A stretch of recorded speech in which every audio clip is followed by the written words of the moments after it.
Hello and welcome again to the Writer Review. This is Eric Carrud Writer, and this week we're going to be taking a look back at the 2018 sci-fi adventure movie titled Jurassic World Fallen Kingdom. I don't even know why I was even watching a movie like this, being that I'm so deadly afraid of reptiles. I uh, I kind of feel like a freaking hypocrite even doing something like this. But, that was the movie they wanted me to watch, so I arbitrarily did it anyway. Did it turn out to be a good movie? We'll soon find out. The movie ran for 2 hours and 8 minutes long. It is directed by J.A. Bayona. It is produced by Frank Marshall, Patricia Crowley, and Belen Atienza. The script was written by Derek Connolly and Colin Trevorrow. The score was done by Michael Giacchino, the cinematography by Oscar Fora, and it was edited by Bernat Villaplana. And the stars of the movie are Chris Pratt, Bryce Dallas Howard, Rafe Spall, Justice Smith, Danielle Pineda, James Cromwell, Toby Jones, Buffalo Bill himself, Ted Levine, from Silence of the Lambs, B.D. Wong, Isabella Sermon, Geraldine Chaplin. She, of course, is the daughter of the legendary vaudeville actor Charlie Chaplin. Let's see, we also have, for all you nostalgia fans of the original Jurassic Park, yes, indeed, Jeff Goldblum is in this movie as, the mathematician Dr. Ian Malcolm. He is back. A little older, a little more wiser, but always, always deeply rooted in his philosophical statements. And Peter Jason. It was 27 years ago that the first Jurassic Park film was released. Cut to 25 years later, with the fifth installment of the series and the second part of the Jurassic World series. And let me remind you, next year there's going to be another installment in the Jurassic World series and the sixth installment in the Jurassic Park series. Okay, yes, this is the second part of the Jurassic World series. The sequel, Jurassic World Fallen Kingdom, was released, and what makes this film truly stand out from all the other, and what does it have to offer that stands out from the other films of the series? Well, for one thing, the dinosaurs draw people into the theaters, and secondly, it's also great for marketing purposes as well. Jurassic Park has been pretty successful in its merchandising. It sells toys, it sells mugs, it sells t-shirts, wall posters, and so much more. Why? Because just that giant beasts tend to light up the screen. People want to see it almost as if a 40-foot lizard was to walk into the theater. The sound effects, the noise level, it draws attention. And what's the best way to draw attention than to implement dinosaurs into the theater? Of course, this was a project based off of the works of the legendary novelist Dr. Michael Crichton. But as the time goes on, the Jurassic Park or Jurassic World series is still the inspiration of Crichton's novel, and it spawned, so far 5 franchises. There's going to be a 6th one coming soon. And this is one of the reasons why this film was successful. It's not going to be successful because of the acting, even though, the acting is not really that bad. But it's just kind of like pushed to an afterthought. Because when it comes to Jurassic World, you want to see dinosaurs. You want to see these larger than life beasts come to life, even if it's just for 2 hours. You want to see how they live, how they adapt. And the whole dinosaur to human interaction is always something that is a welcoming delight in the franchise, in the movies. Like, you know, and it's more than just, dinosaurs roaming the screen. There is a story that goes with it, there is a plot. And to be also honest with you, the dinosaurs don't try to usurp the human characters, but also to counteract that claim, the human characters don't seem to usurp the dinosaurs. In fact, the interactions between human and dinosaurs seem to work out good. Maybe not necessarily, for better or worse, but it just all seems to mend and meld together quite well.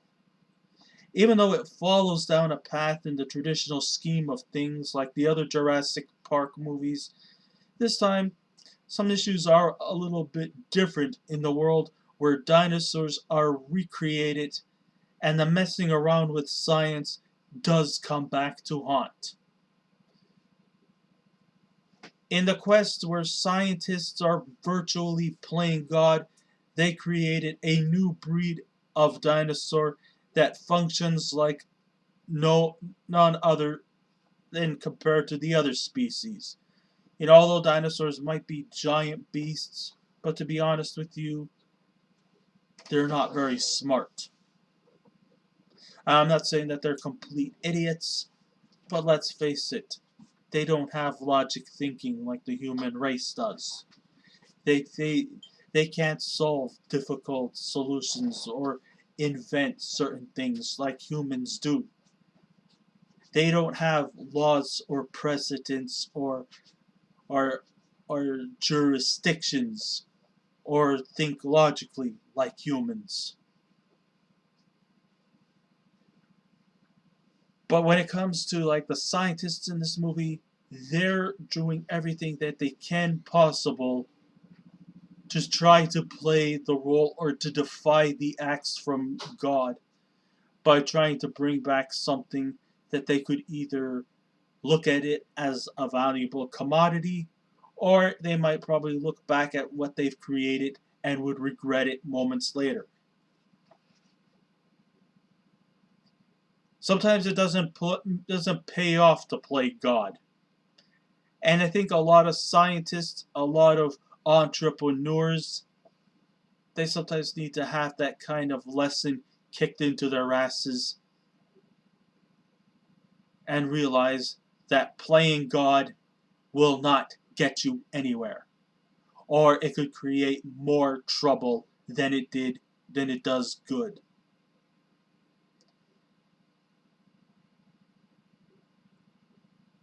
Now, this new reptilian manifestation definitely has the ability to inflict carnage, but also has the capabilities to think cognitively and can even embody facial expressions. Like other films that continue from where we left off, the flock will scurry back to check in on our giant lizard friends as they were relocated to another island. Well, the place was called Isla Nebular. And at first we thought that with the dinosaurs living freely on this island, living off the fruits and vegetation off their land, living peacefully and harmoniously without being bugged or interfered by human interaction, just when you thought that everything was settling on Isla Nebular, you would think that the dinosaurs are now living in their paradise. But then, all of a sudden, reality checks in, and it is discovered that, once again, their lives are in danger. And they're also on the threat of becoming extinct. You see, the island of Isla Nebular is has a lot of active volcanic activity happening, and this is putting the dinosaurs in grave danger again. So much so that if the ooze and the lava starts to continually materialize, chances are the dinosaurs are once again going to become re-extinct.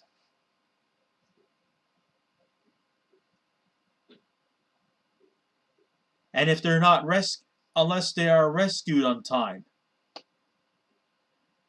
Only this time, instead of a giant asteroid crashing down, a dormant volcano has awakened and is tearing through the giant lizards, covering up the island with hot molten lava.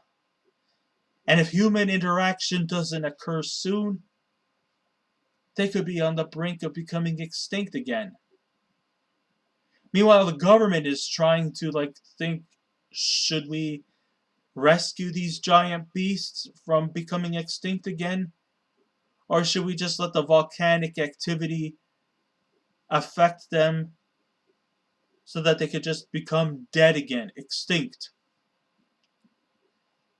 Of course, Dr. Malcolm thinks that maybe it would be better if the giant beasts were to be extinct. However, that does not sit well for Claire Deering, played by Bryce Dallas Howard. This is where she comes in, who, after 3 years of the events that took place on the previous Jurassic movie, she has definitely made the transition from running the place for capital gain, and now she's become kind of like a vigilante activist, and she's making it her mission to protect these creatures and to relocate them to another destination before it's too late. Or maybe just simply get them off the island before they become drenched with molten lava, which could bring them back to the brink of extinction again.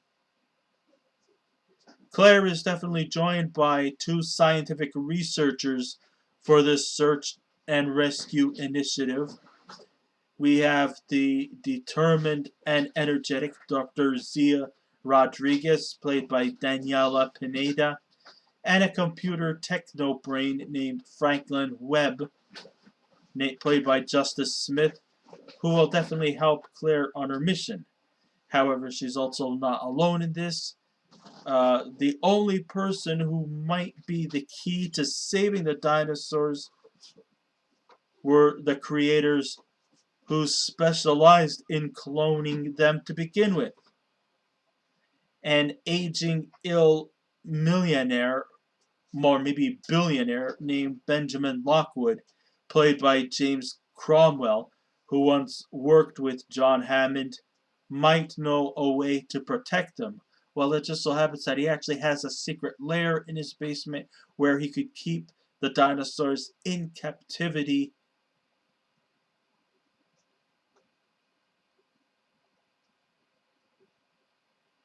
But little does he know that the dinosaurs that are in captivity in his basement, well, they're not going to be used, they're not fully free or emancipated or able to walk freely. No, instead, they are being exploited.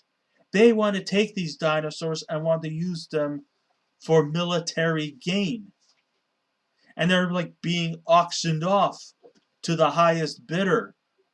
Hey, would you like to have an Apatosaurus for, let's say, 20 million bucks?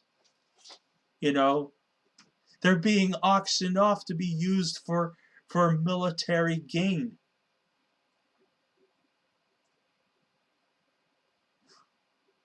When really they shouldn't.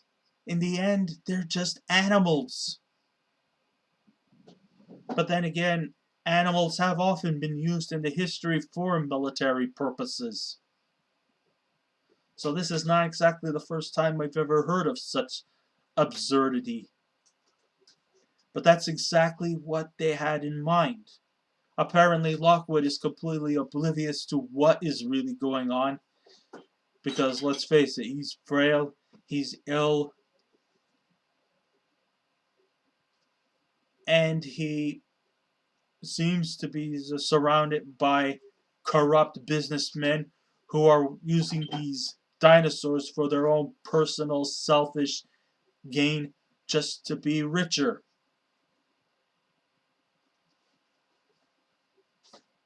They're not used for protection. They're used to be exploited. But he doesn't really know about that. I'm not saying to say that he's transparent or stupid or anything like that. It's just that, he's frail, he's ill, he's getting on in age, and he just doesn't know what's happening. Claire also tries to get her ex-boyfriend, Owen Grady, played by Chris Pratt, who actually specializes in training velociraptors onto the island and rescue his fellow dinosaur pal Blue and the other dinosaurs off the island. Of course, they'll use all kinds of clever escape tactics to try to get the dinosaurs off the island and out of harm's way. And in most of the long run, they do. I mean, they try to get, a whole big stampede full of these dinosaurs, hop them onto boats and trucks, military vehicles, and to set them free. Or at least mostly in the long run. I mean, there is actually a really sad moment when it's discovered that they couldn't bring every dinosaur off the island, and those that remain on the island, well, as sad as it seems, and this is a pretty sad moment, you just can't help but cry when we discover that not all the dinosaurs made it to safety, and in the end, they just, met their demise. You know, you it kind of brings a tear to your heart when you see something like that. I mean, sadly, yes, this search and rescue mission doesn't run that smoothly as corporate shrills are after the dinosaurs not for biological research but for capital gain. They want to use these giant lizards to sell them to military bases so that they can train them to be used as weapons. Granted, it seems hard to choose who you want to root for in the clash between good versus evil, as there are really no clear heroes here. On the other hand, we're made to take the sides of the dinosaurs because throughout this movie, their lives are on the line. Just when you thought you had them safe, then all of a sudden they're at the hands of greedy corporate shrills who want to exploit them. And it's disgusting and it's despicable and distasteful. But on the other hand, can dinosaurs and humans be able to coexist? Or are we just lucky that they're not with us?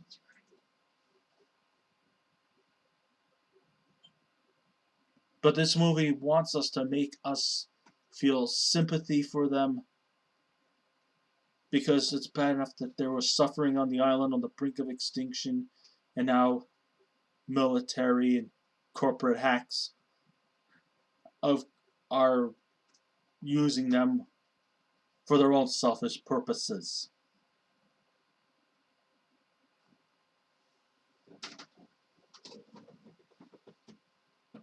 However, still they are still dangerous and carnal and can still attack and annihilate. I mean, their size is definitely one thing that might be hard for us to control. And because of their unpredictable nature, they might think that they're not doing any harm, but they might probably do more harm than good. I mean, you could try to feed a velociraptor by making them eat food from your hand, but instead of just taking the food from your hand, they could just simply eat your hand that is being fed. Talk about bite the hand of the man who fed you.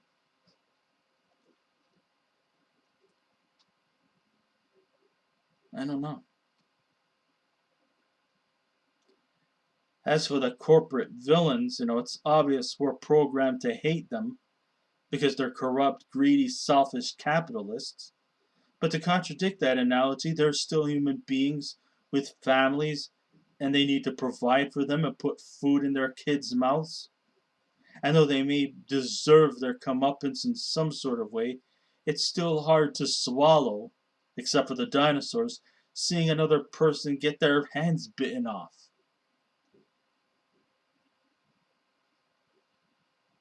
I mean, think of like Ted Levine's character. He was this army colonel who was just about ready to pull off a tooth from a dinosaur for his own collection. Yeah, he's like a military version of the Tooth Fairy. And then all of a sudden, a dinosaur awakens, and he actually bit the hand that fed him. And I don't mean that in a philosophical quote. I actually mean that literally. He bit the hand that fed him, really. In other words, he doesn't have a hand left. Oh, well, if you want to put it better, if you want to make things better, he doesn't have a life left. Because he decided, why just bite the hand off of him? Let's just eat him up. Save him the trouble.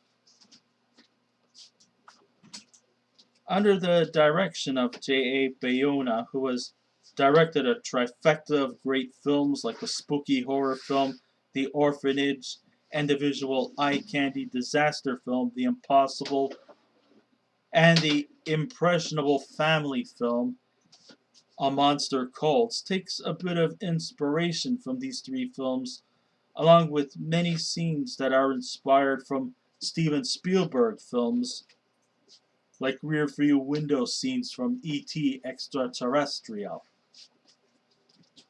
To add dimension to the story, Bayona added some levels of emotion by having a scene where the rescue mission, brings them off the island and into our world.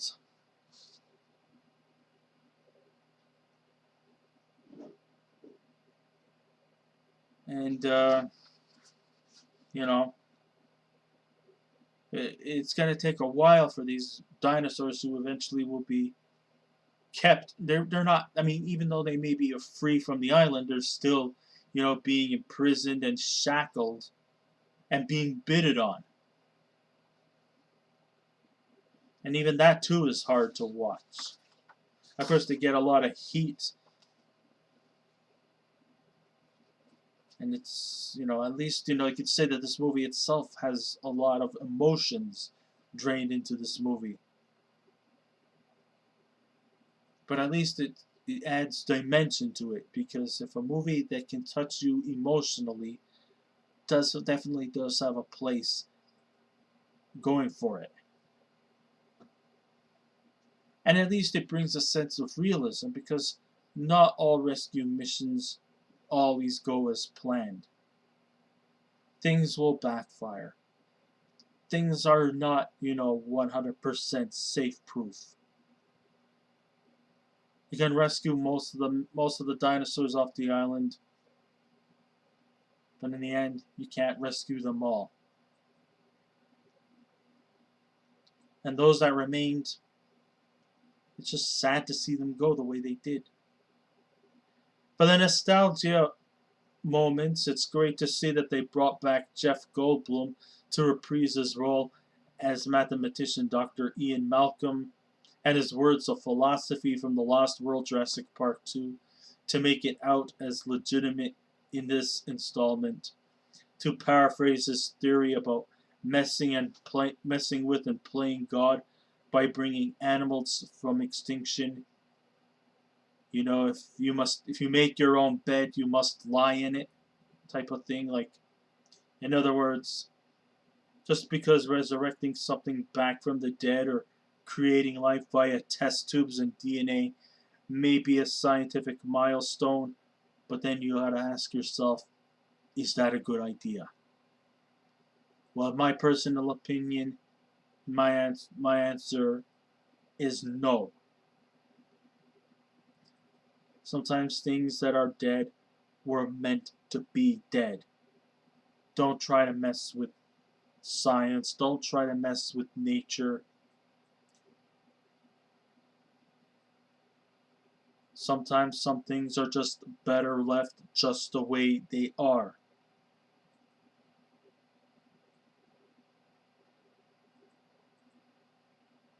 It kind of reminds me, like, like when Victor Frankenstein made his creation. It seemed like a good idea, to try to bring the dead back to life by creating your own monster. But in the end, was he out for the purpose of humanity? No. The monster, his whole plan backfired, which led to fear and destruction in its path. By recreating something from the dead and trying to bring it back to life might sound tempting. It might sound challenging. And maybe you might probably get a Nobel Prize for whatever accolade that you were working on. But in the end, it's just not a good idea. And in the final scenes, after their newly created dinosaur eventually succumbs to his own demise, the cloned girl named Macy, who was supposed to allegedly be Benjamin Lockwood's granddaughter, well, actually, that was his biological daughter, except that she was cloned. Well, she decided to release the dinosaurs, and now they're able to move and roam around freely. So now that we have created this whole new world where humans and dinosaurs are now going to have to coexist with each other, you start to ask yourselves, was this a good idea?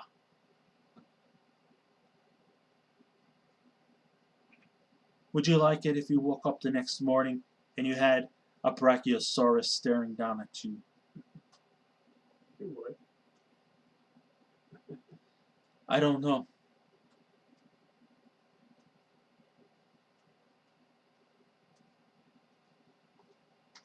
Next thing you know, your car is going to get crushed with by a triceratops foot.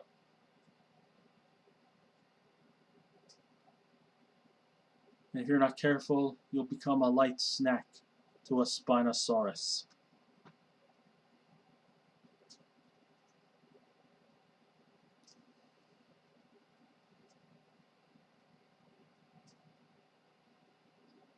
But now, since the dinosaurs are free and the humans have to coexist with them, it's a whole new world out there for them.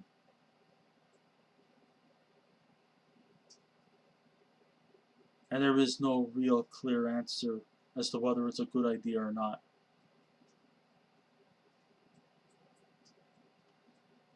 Because on the one hand, we have to live in fear, but at the same time, they may have to live in fear from us.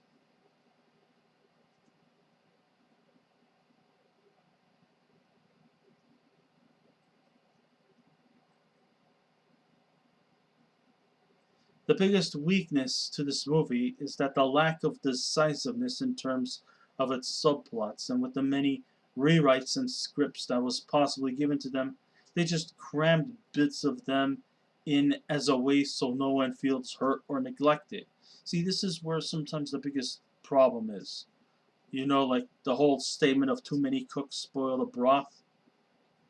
Well, I think that once again, they depended on too many rewrites, too many script revisions.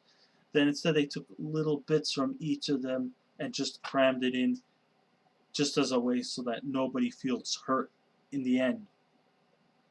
And in a way, that's probably could be like that could probably ruin the story as a whole. As I've always said, when it comes to script writing, you should just depend on one writer and one writer alone, not 3 or 4 of them. At several times, scenes tend to drag on quite a bit at times, and there were many scenes where characters would annoyingly stare at the giant lizards as they're running around loose, destroying things in their newfound freedom, and we could do very little about it. But now they're running around free, and we just have to accept it. And while this may have more baggage than the average Transformers movie, this sequel to the Jurassic World series still falls in the trajectory of sequels that just simply don't measure up. Would I say it's the weakest of the Jurassic World franchise? No, I still think Jurassic Park 3 is still the weakest. But this one is not in of the highest regards. It's not the worst, but it's still it's still, like, called it down the middle. It's still enjoyable. It's still, has some good acting in it. Not the greatest, but then again, it's not meant to be, Shakespeare or anything like that. It's a sci-fi adventure movie, so it's not meant to be organically gonna dazzle you with strong acting performances. Although the acting is not that bad. The directing is awesome. The CGI is definitely right up there. The storytelling is good. The deep-rooted philosophy is also pretty much up there too.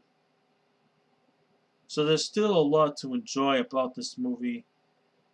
But if you don't look at it through the highest regards or with extremely high expectations, I think you'll find a lot of good qualities in this movie.